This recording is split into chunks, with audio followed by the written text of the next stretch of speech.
We have two distinguished interviewers and former students of Professor Wahba.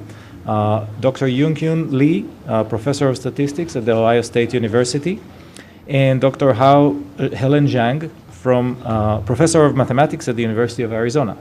Please welcome our distinguished guests. About 20 years ago, I was fortunate to study with Grace at UW-Madison as a graduate student. She was truly a great inspiration for me during those 5 years. Later on, after I started my career as a statistician, Grace has always been my role model. At many occasions, either in my work as a teacher or researcher, or a student mentor, or in my personal life as a working mom, I always think of Grace, wondering what would be her choice or what she would do in similar situations. I think this is the power of influence. Today, thanks much to the Department of Statistics at UConn and the Pfizer Company for providing us such a great and special opportunity to have a conversation with Grace. Okay, so I will start with a couple of questions with you about your early life, childhood, and education before college. So Grace, please tell us something about your childhood and what were your favorite subjects at high school, and also your parents' influence on your life and career. Well, to start out with, I was born into a middle-class family. We were moderately well off. My father was a patent attorney, and so Dad worked for pharmaceutical companies, and his job was to go into the laboratory of the drug companies, talk to the scientists there, and make sure that their lab notes were up to snuff, because if there was going to be a patent interference about who discovered what first, that at that time, the people who were first to discover something were the ones that got the patent, and it was the lab notes that provided the evidence. So he was very much involved in understanding what was going on in the lab and carrying out his job of making sure that the proper evidence was collected in the case of an interference. And my mother did not work outside the home, but was heavily involved in a charitable, or a very laudable charitable organization with a very large group of her friends who raised money for a good cause. But there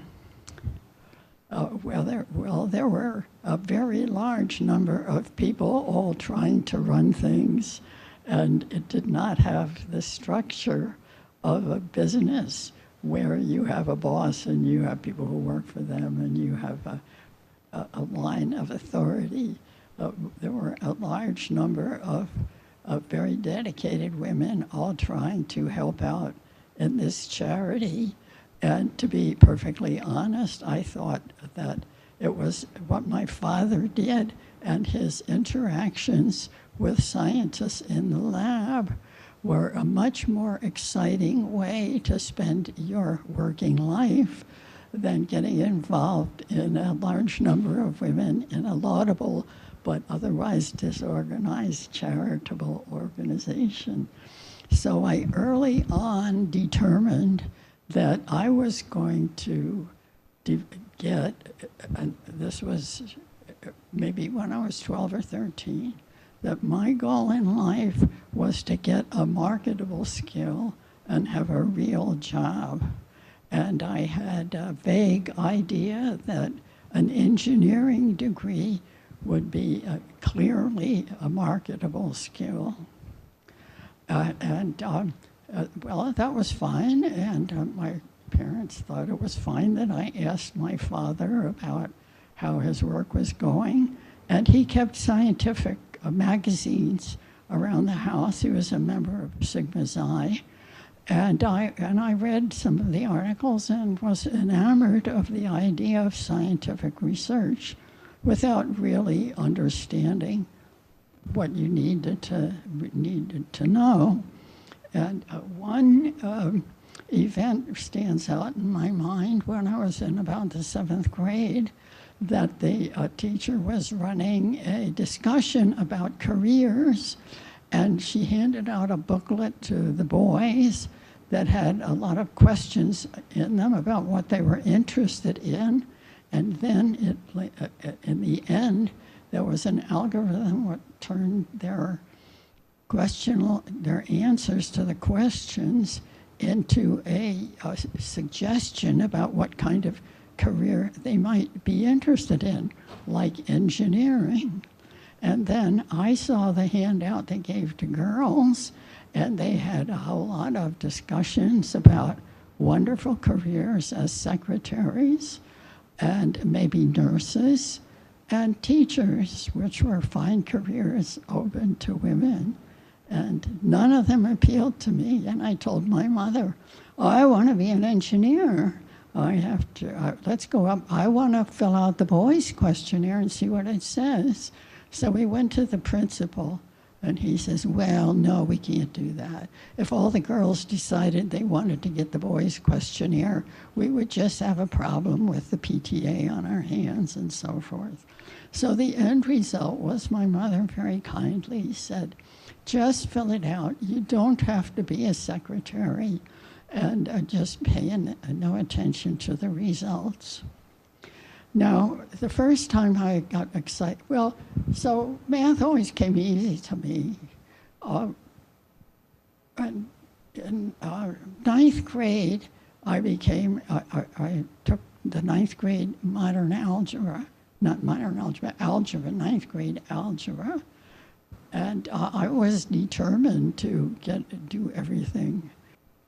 And in high school, I'm getting off the track a little bit, but in high school, I took a scientific curriculum as much as I could. I took biology and I took physics, and I took math, and I took a special course that the professor or the teacher had managed to get to offer with only 5 students that were invited, and he talked about probability.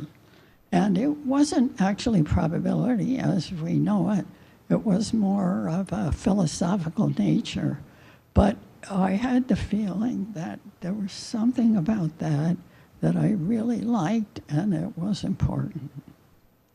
So I guess that's the story of my early life. Yes. Thank you.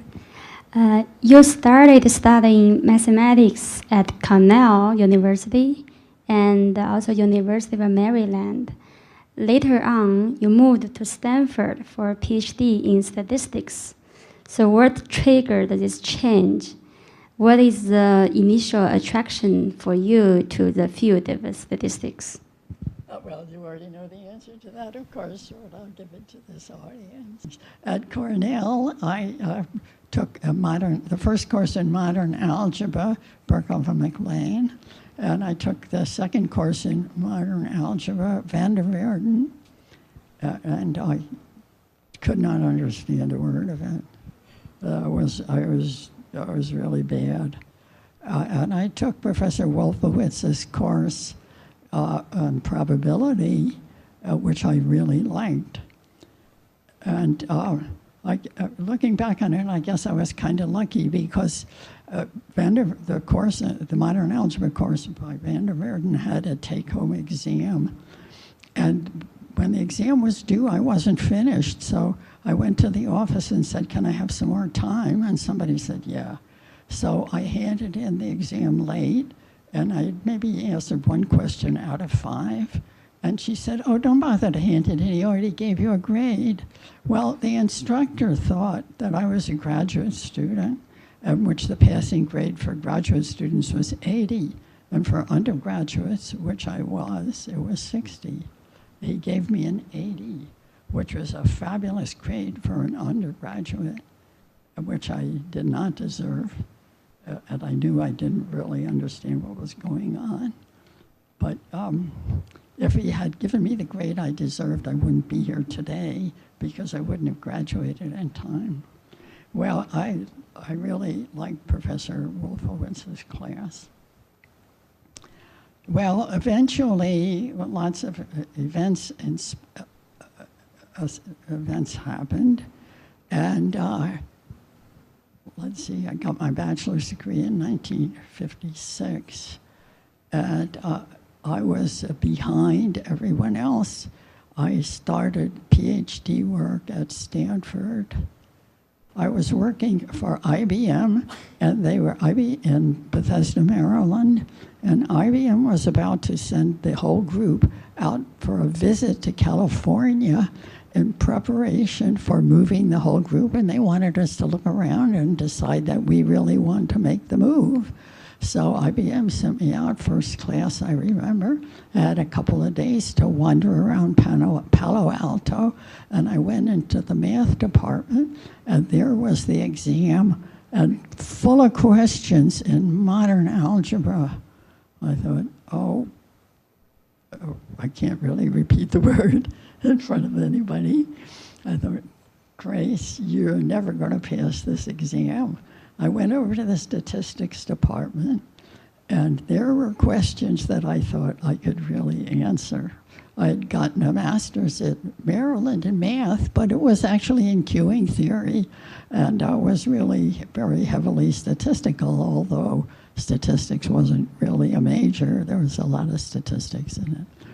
So the reason that I switched from math to statistics was that I thought that I would never pass the qualifying exam in math, but that I had a decent chance to pass it in statistics. So as you mentioned in your talk, your thesis advisor was Manny Pargin, who introduced two kinds of kernels to statistics. One kind is those kernels used as weighting functions for smoothing and density estimation, and the other kind is reproducing kernels. So I know you wrote an article about a tale of two kernels recently in appreciation of Manny Pargin. And what are your fond memories with Manny that you want to share with us? Well, I have a lot of fond memories of Manny and his wife, Carol. Carol enjoyed meeting the students, and we were great friends after I graduated, and then we were colleagues. Now, Manny was a big expert in time series, and also he was well known for his work on density estimation, which I was well aware of. And my PhD thesis was actually in time series. But in his class, he taught about some of his work with reproducing kernel Hilbert spaces. And in my talk, there are three other references, which you can get. My talk is on my homepage, about reproducing kernel Hilbert spaces.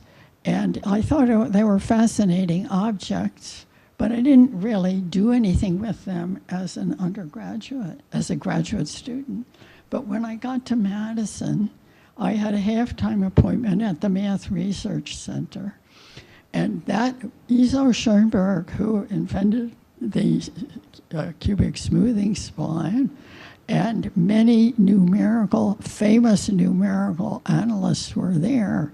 It was really the world center of splines and other numerical methods, full of all kinds of experts. And George Kimmeldorf, who also had learned about reproducing kernel spaces somewhere. And we got to talking about them, and so what we knew about reproducing kernels, the two of us put our heads together, and we realized that, Iso Schoenberg had obtained the solution to the basic optimization problem I put up there with square integral second derivative. Minimize the sum of squares plus a smoothing parameter times square integral second derivative. And he used integration by parts and elementary methods to show that the result was the cubic smoothing spline, which I realize is not terribly familiar. Only some people know what it is, but it's a basic way of smoothing noisy data, and square integral second derivative corresponds to visual wiggliness. We realized that we could prove the solution to that optimization problem in a few lines using reproducing kernel Hilbert spaces, and on top of that, our proof involved only geometric relationships in reproducing kernel spaces, which George and I both understood to prove a whole family of solutions of optimization problems in reproducing kernel spaces. So what I learned from Manny about these spaces and how I was interested in them was something that I picked up in graduate school as Manny's student, but I didn't do anything about it until I got to Madison and got this half-time appointment at MRC, and George and I were the right people in the right place to exploit what we knew. So it was a big lucky break. Thank you. You already answered my next question, so I will move on to the next one. So unarguably, you are regarded as the mother of smoothing splines. And what are your contributions to smoothing splines as a powerful modeling technique that you are most proud of?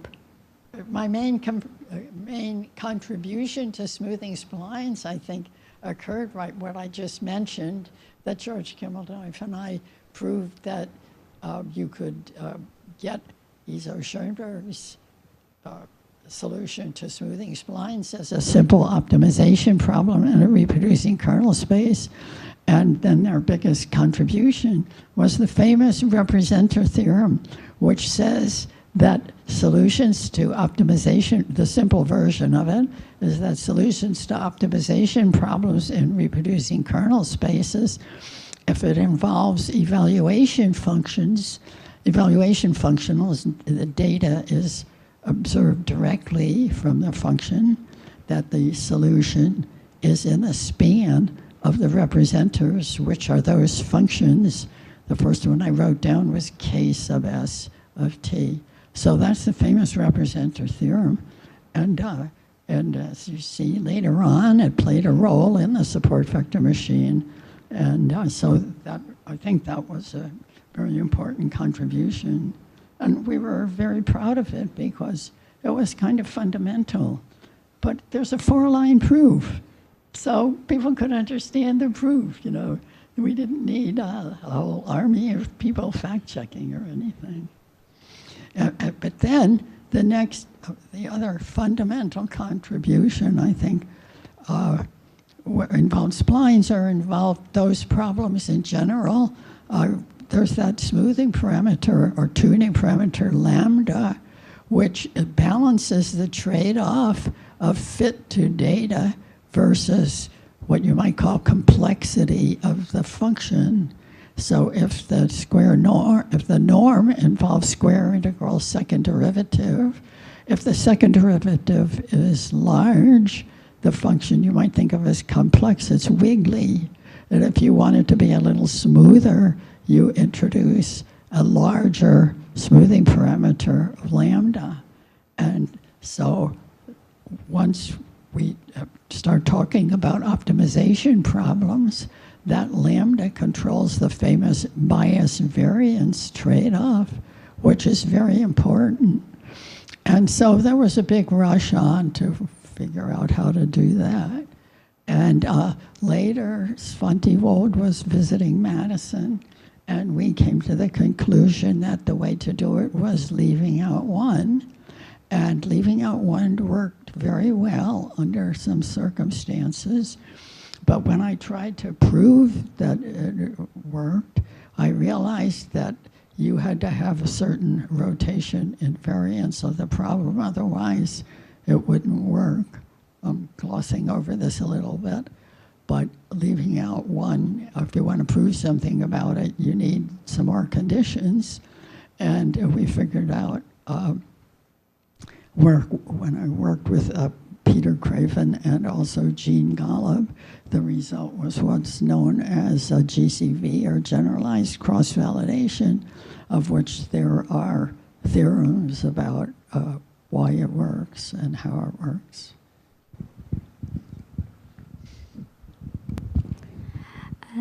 Some of your works are truly theoretical and original.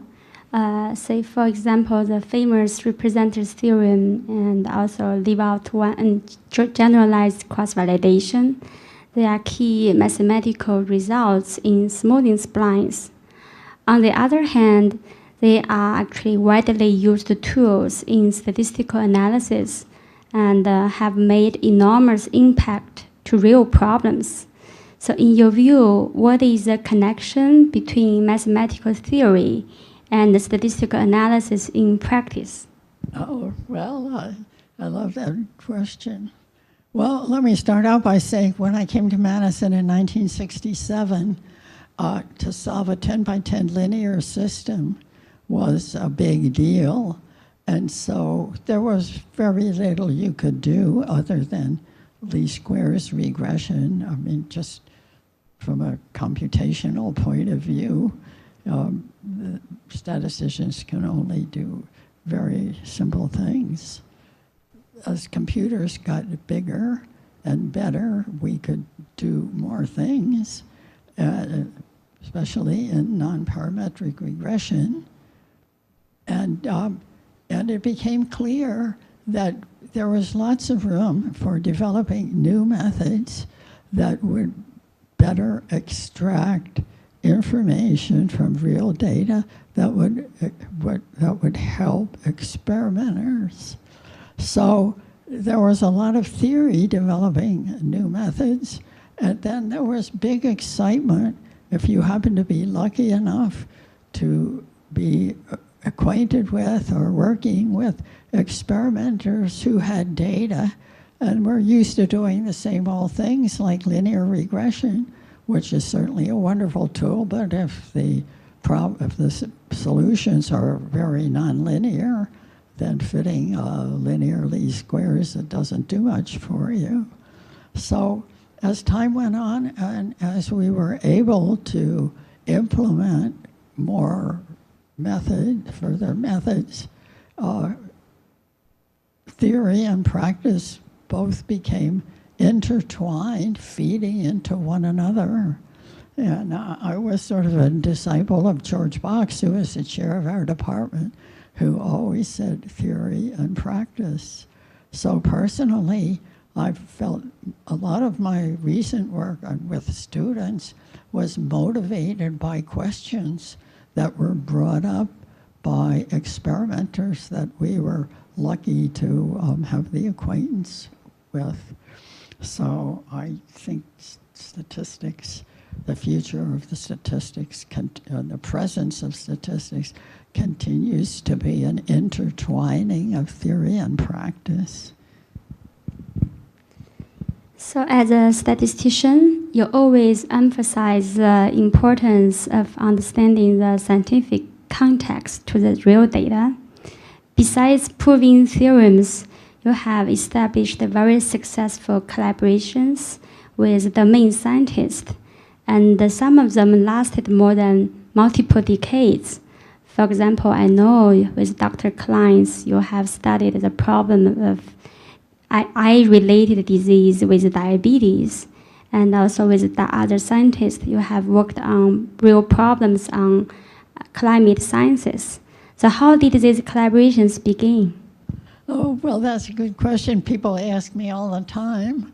And it's a combination of keeping your eyes and ears open and always being curious about what other people are doing and asking questions and luck. And so the first long-term collaboration had to do with meteorology, and Professor Don Johnson, who was at that time, this was in the early years in the 70s, was the editor of the Monthly Weather Review, a very famous meteorologist. Well, he and I were on a committee that met on Saturday morning, which is something I wouldn't do now. But we would habitually walk back from the meeting to our respective offices, and we got to talking.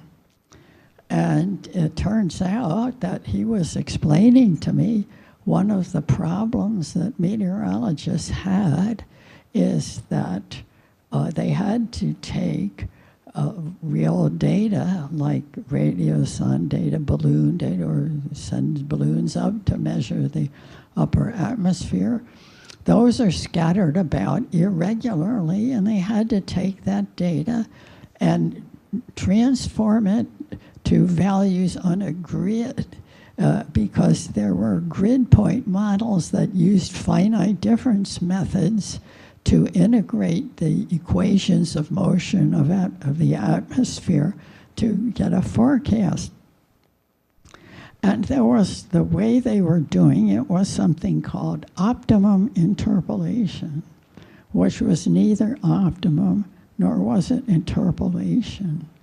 And what this meant was they draw a box around a grid point, and they take, or a circle, and they take all the data points within that region, and they'd implement an inverse distance weighting scheme to move the data points to a grid point.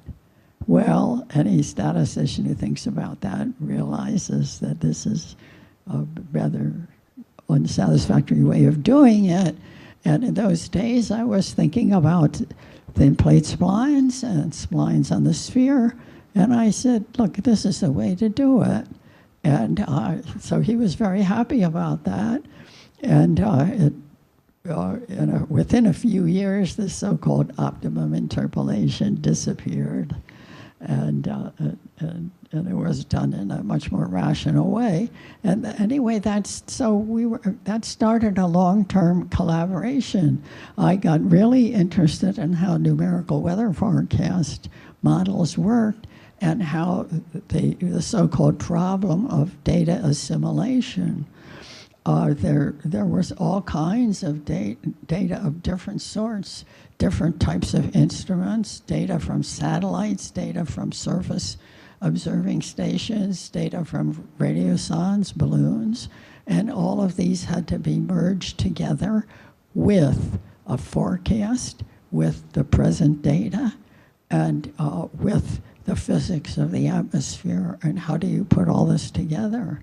And I had a bunch of ideas which were written up, and I talked about them, and I made a lot of friends in meteorology. We published a lot of papers in meteorology, and that collaboration went on a long time, and I learned a lot about weather forecasting. And so that's how that one started. And the other, well, there were two other collaborations. Well, the one with the Beaver Dam eye data was a piece of luck, really, that I got involved in that. The Beaver Dam eye data started, the Beaver Dam eye project started in 1983. Beaver Dam was a small community near Madison, and this was a demographic study in 1983, they recruited about 95% of the population between ages 83 and 94. And David DeMatz, who is a famous biostatistician, helped design the study. And they took all kinds of measurements, and they took measurements that they didn't really know that they were going to be used, how they were going to be used. But David DeMatz had some ideas about how they should collect all kinds of stuff looking towards the future. And one day I ran into a research scientist by the name of Marion Fisher at Madison, and we were talking about what we were doing, and I told her I was building multivariate forecast models, predictive models, and she said, well, you should meet Ron and Barbara Klein. And I did, and that data that they were collecting was just fabulous. They went back every 5 years to the same population, and they had pedigree data, which involves, so pedigrees, how do you use pedigrees? Pedigrees, a third of the population had a relative in the study. So you have pairwise genetic distances, which I mentioned. So that's a data point that is, you know, pairwise distances, which is the expected number of genes that are shared. I mentioned this before. One thing led to another, and NIH supported that work for 22 years. And we wrote numerous papers with Ron and Barbara, and we made some discoveries, and we uncovered things in the data that we had no idea were important, and Ron pointed out how they were important. And it just was a lucky break that I knew Marion, and she knew the Ron and Barbara, and so forth. So I had a number of other small collaborations that just involved running into somebody on the street or a random encounter, basically. But I was always asking questions and being curious about what other people did. I've collaborated with people in computer science, particularly Steve Wright, the regularized kernel estimation, which gave that picture of the 4 clusters. He came up with a numerical solution for the problem, and he. So I was very interested in some of the work that computer scientists were doing involving numerical methods, and so there were a couple of cases where I just went over there and talked to some computer scientists who I thought might be able to solve a problem for me. So that was simple. There were some that people came to me with some questions. Now, that I might be able to answer. Now, but there's one piece of advice.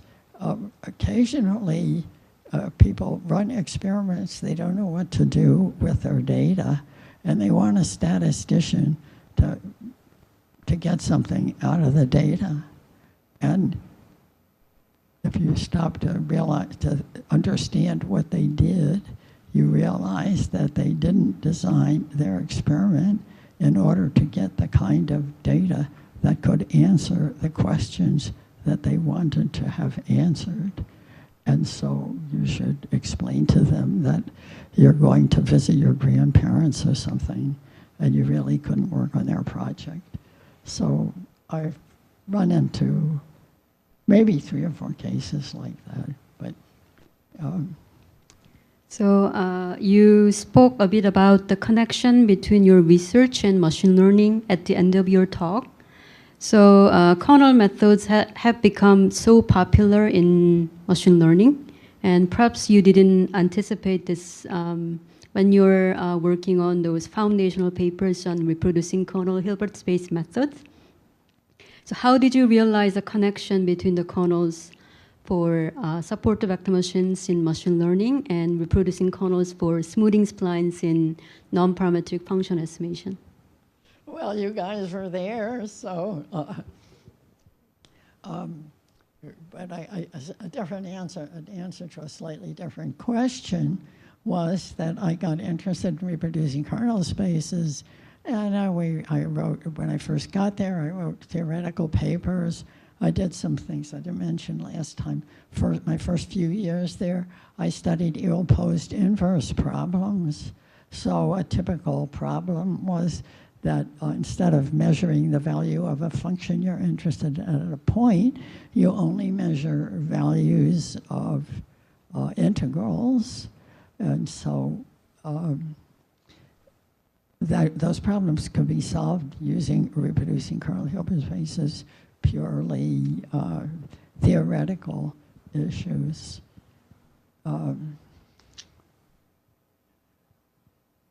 What do I really want to say? Oh, well, so for a long time, there was some interest in that work, and eventually I got promoted, so I had got tenure and so forth. But reproducing kernel Hilbert spaces was kind of a niche. There were people, mainly a lot of students in my classes, and their descendants and others were interested in them. But it wasn't until the relationship between support vector machines and penalized logistic regression became understood that large numbers of people really wanted to know why the support vector machine worked so well. So I think that was really a turning point in the popularity of reproducing kernel spaces. Suddenly, it became a topic in computer science classes.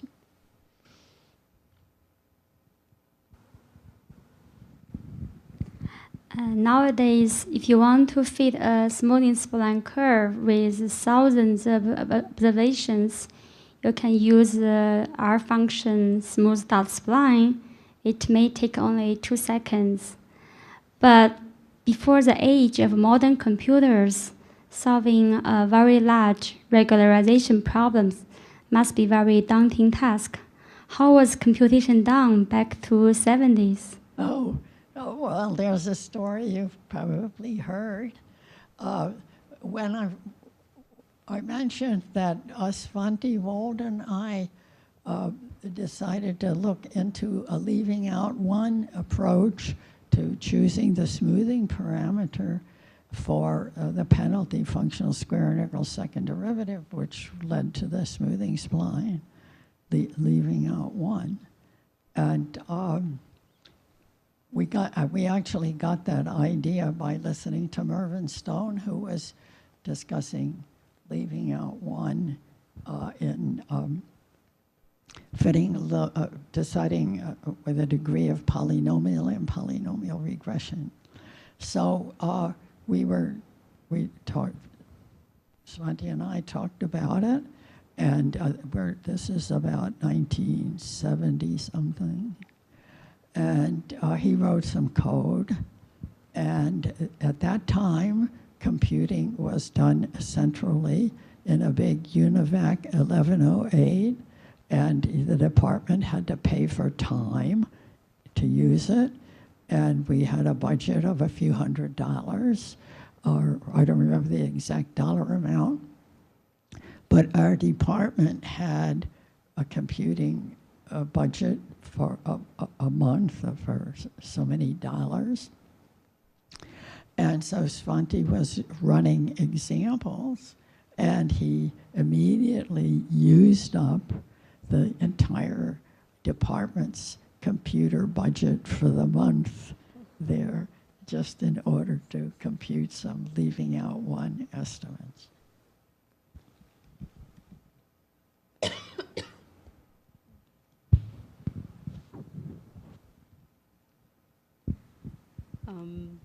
Following up on the question, so technology and computing continues to improve, and our field of statistics is going through a big change right now.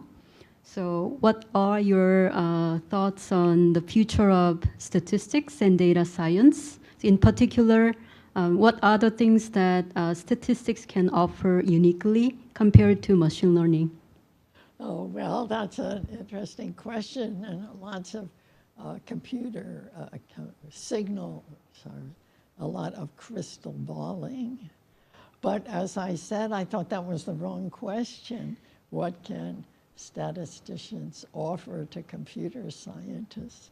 So my answer to that is that we should join them, not compete with them.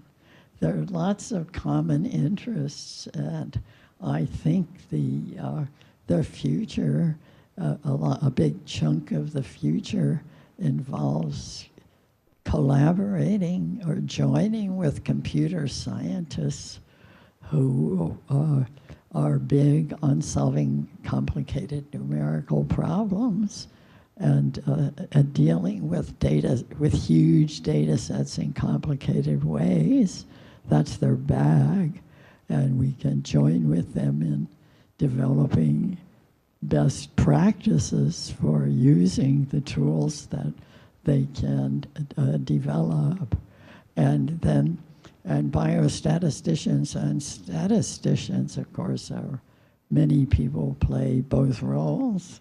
And so three-way collaborations between biostatisticians who, say, understand genetics and computer scientists who understand moving around large databases of various kinds, and statisticians who have a framework on model building. The future, a large part of the future involves joining forces. Great answer. Thank you.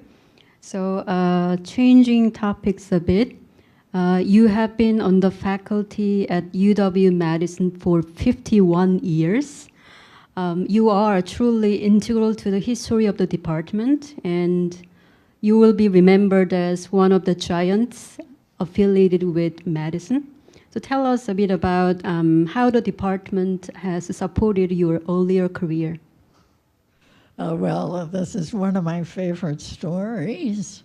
So when I got there in Madison, there were 2,000 faculty members in a tenure track and 12 women. And I don't believe any of the 12 women were in STEM fields. And so the department hired me. I was the first woman in the department, a little bit of an outlier both in the department and in the university as a whole. And they were very welcoming.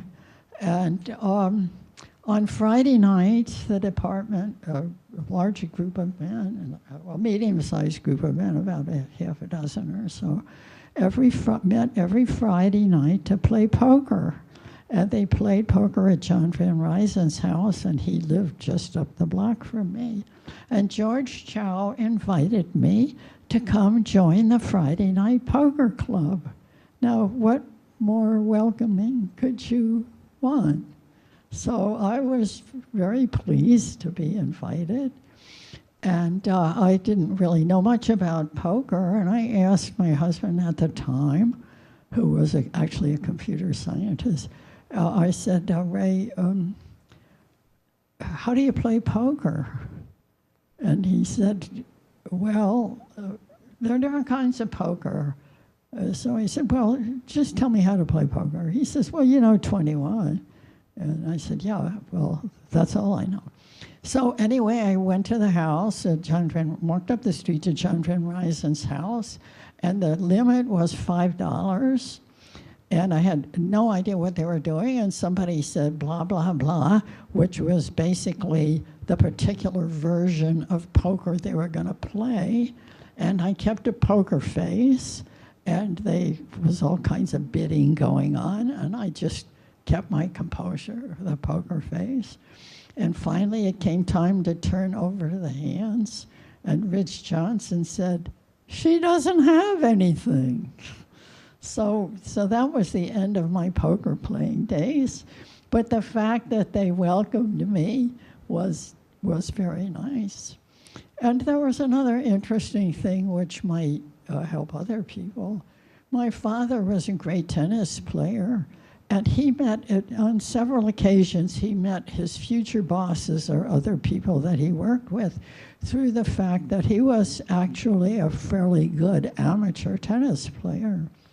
And tennis was my favorite game, and I never played competitive tennis, but I could hit the tennis ball like other duffers.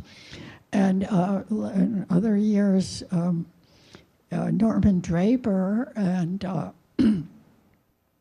a student, another student of his, and that student's girl, it was Michael Akritas, and Michael Akritas' girlfriend, and I had a regular mixed doubles tennis going on. And so I'm every week, once a week, the chair of the department and myself and two other people gathered to play tennis. And so I was in a kind of a social relation with the department chair, who,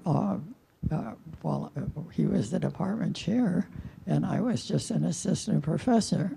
And I did have disagreements with Norman once in a while, but certainly I felt very much a part of the department. And so the department has always been very supportive, and I wouldn't have stayed there 51 years if I didn't like it. So. The Department of Statistics of UW Medicine, it is sometimes also called the Splines School. One reason is you have produced 37 PhD graduate students and more than 300 academic descendants by far. Yes, keep on producing, you ladies. Can you please tell us some tips about success of mentoring students?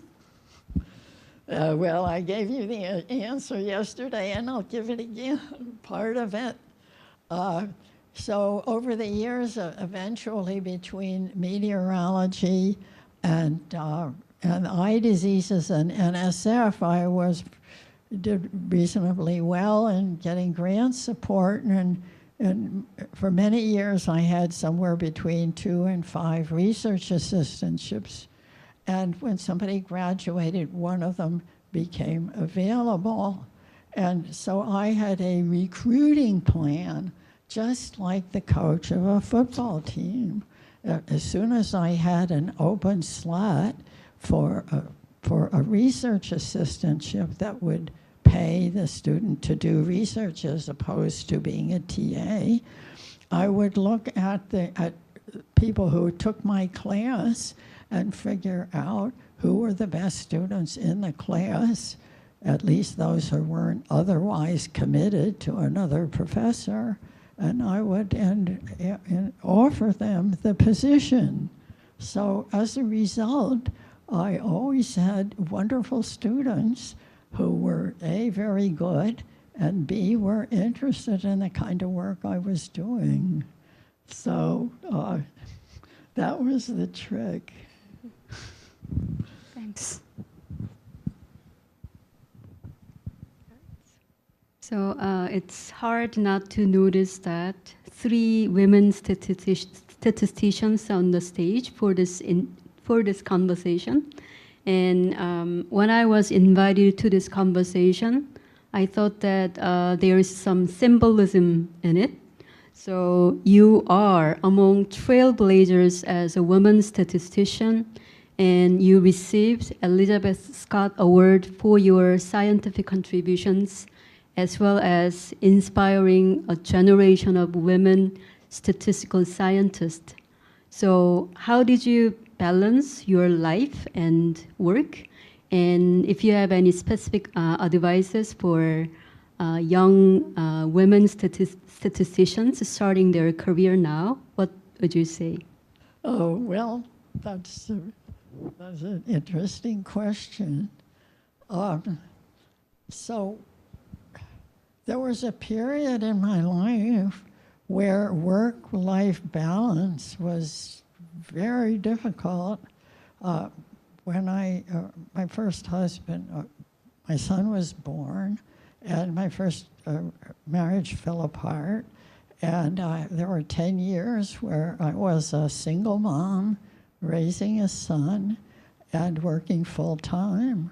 And believe me, it was a trick balancing everything.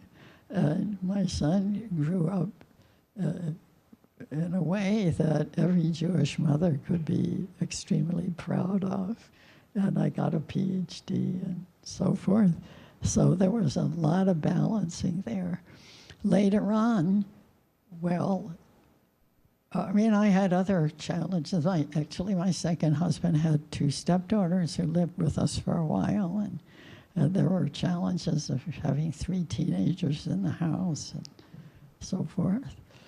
But everyone has to, finding the work-life balance that works for you is really pretty important because, I mean, everybody will find, especially women, more so than men. Well, everyone will be facing challenges, and you have to make decisions about which way are you going to go and how you're going to handle it. And my philosophy has always been that when I have to make some life decisions, including those involving work-life balance, I have to try to make the best decisions I can based on the information that I have. Some of them will work out and some of them won't. But if you do your best that you can with what you have at that time, then you won't have anything to regret because you did your best. So everyone has these challenges. I'm sure they have to decide how to spend their time. And so you just have to think about it. So in the summer, sometimes your students noticed you disappeared for a few weeks, and then group meeting was canceled. It turns out you went bike touring around the country. So besides cycling, what other hobbies you have, and what things you enjoy doing when you don't do statistics? Oh, well, when I was in graduate school, trying to balance my son and working full-time and so forth, he spent the summers with his father, and so I took the chance to take my vacation and go backpacking, which I did until I was about 45 or so, when the packs became too heavy and so forth. But what we do now, well, my husband David and I have always enjoyed bike riding together, and we still do. And now, when we first met in 1984, he's shaking his head. I'm shaky on the dates. About a little before then, I actually did a 100-mile bike ride with the bicycle club, and I swore that I would never do 100 miles again. And each year we do a little less, but nowadays in good weather on Sundays, the weather's right, we go out and do maybe 15 miles, go to our favorite destination and come back. So bike riding in season.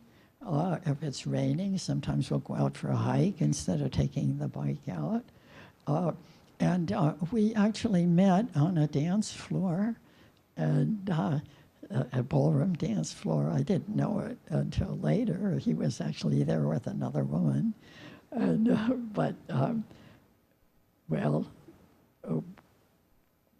at that stage of my life, I was actually interested in taking the plunge again. And I thought I really want to meet a man who I would like to spend my spare time with. And I met David on a dance floor, and I wanted to meet somebody who liked to dance, and so that was the place to do it. And it turned out we both liked to ride bicycles. And David said, I said, what do you do? And he said, I'm a mathematician. And I thought, oh my God, the perfect man. Really? This is funny. But so we liked to ballroom dance, and we were both folk dance aficionados. And nowadays, we belong to a Balkan folk dance group that meets on Wednesdays, and an Israeli dance group that meets on Tuesdays. And the UW has an undergraduate ballroom dance group, and they meet at various times because it's hard to get enough dance space, but when they meet on Friday, we go ballroom dancing. So we do a lot of ballroom dancing. And then in the winter, we've always liked cross-country skiing. But the cross-country ski season in Madison is really dying because we get plenty of snow, but it doesn't stay on the ground long enough for it to get tracked. So we only have a few days, really, in the winter. And in December, January, we go up north for a week, and sometimes we find snow there for cross-country skiing. And I have this hobby of race walking. When I used to like to run, and there's a certain age when runners realize that their knees are not going to last forever if they continue to do that. So I stopped running, and about 7 or 8 years ago, I was watching the Olympics, and there was race walking as an Olympic sport. And I thought, my God, I can do that. So I watched videos and I taught myself the rules of race walking. And there's a Senior Olympics in Wisconsin every year. You have to be 55 or older, and they give medals by age groups. And so I found out that when I first started, there was only one other woman in my age group, and then she graduated to the 85s, and I had the 80s all to myself. And so I got medals. I have a whole slew of medals in the state of Wisconsin because I finished 1,500-meter race walks without violating any rules. Well, this woman who was so fast, when everybody told her that she should go to the nationals, she said, no, I don't really want to. So I thought, well, that would be a goal, that I get to do it fast enough so that I can go to the nationals. So I went to the national website to see what the times were for 1,500-meter race walk in my age group. And much to my surprise, there are only 2 finishers. So I wrote, with times that I could never meet. So I wrote to Nationals organization. I said, look, your requirements for qualifying for the nationals are too stiff. If you only have 2 finishers there, you should have looser requirements. The next year, they changed the requirements. You could qualify for the nationals if you got a medal in your state Senior Olympics. Well, I easily qualified because I had a slew of medals in the state Olympics, and I got a card which said, you have qualified for the nationals in 1,500-meter race walk. And besides that, we're going to let you do 5K if you want also. So David and I and my son, we all gathered in Birmingham last year. And there were, in 1,500 meters, there were 7 people, and I came in 4th, so I got a ribbon. And in the 5K, 5 kilometers, there were only 4 people signed up for the race, and one of them was disqualified for not sticking to the race walk form. And so there were only 3 finishers, and I was one of them, and I got a medal. So I have a bronze medal in the 5K National Women's Race Walk in the 80-year-old group. And there was a picture of me up on the wall before standing on the podium. And David has been very generous, and he every year he takes me to the state Senior Olympics. And a lot of times we do 5K run walks, they call them, that are very common in Madison and elsewhere. And they will have age group medals. And so there are some very fast women in Madison that actually run. I just race walk the 5K, but sometimes that's enough to get a medal in a 5K run walk. And David takes me to them, and sometimes he runs with me. And so that's what we do in our spare time. And so I just want to make one remark that I'm sort of a health nut. And I think that people who are involved in scientific research or anything else that's involves a lot of hard work, it's really good to have outside hobbies, but in particular, ones that are sort of physical, that gets you moving, because you're going to be sitting at a desk or working the computer for long hours, and you should really take off and get some exercise. You have an impressively long academic life. How do you sustain your creative energy for so long? And do you have any secrets for your academic longevity? Well, I got to be honest about this. It's the students. If you notice, over the years, almost all of the papers I've done were in collaborating with students. And the last few years, I realized that the students were really the driver of all the ideas. And I have to admit that the last time I had an NSF renewal, the idea that won the grant was really Jing Kong's, a student of mine. So the last few years really, so I've slowed down a little bit, but I mean, the students haven't, and they're all doing well, and sometimes I have to tell them that I can't really put my name on the paper because I didn't make that much of a contribution, but I do put my name on the paper if I've made any contribution, but the students have really sort of kept me going. This summer, you just retired after 51 years of amazing works. Congratulations. So can you tell us what's your plan after retirement? My plans? Yes. Well, my first plan is to sleep late and do nothing for a while. And then, well, since I was such a big shot, when we moved into their new building some years ago, I got an old dean's office, and it has 4 bookcases and 7 file cabinets. No, it has 7 bookcases and 4 file cabinets. And eventually I have to vacate that room. And we have a little house.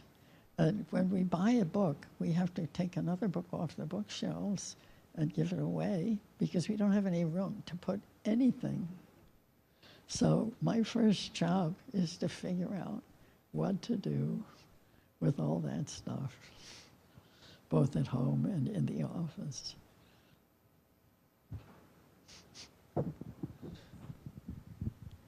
So it's been great conversation, Grace, and everything good has to end, and we are nearing the end of our conversation. So do you have anything that you want to tell us? It's great seeing you guys again. It's a great pleasure too. Thank you. So thank you, Grace, for sharing your thoughts and wonderful stories with us. And thank you all for coming to this event, and I hope that you enjoyed this special hour with Grace.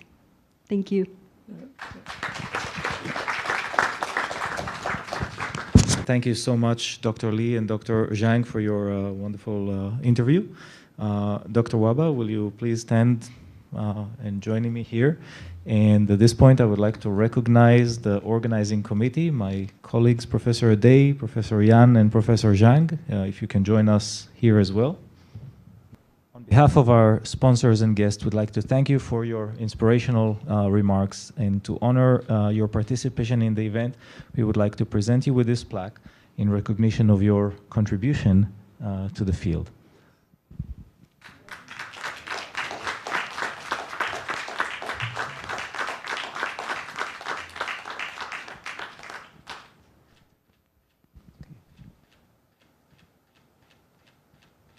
Thank you, Dr. Wahba, and our speakers. And we would like to thank again our sponsors, Pfizer, American Statistical Association, University of Connecticut, for making this event possible.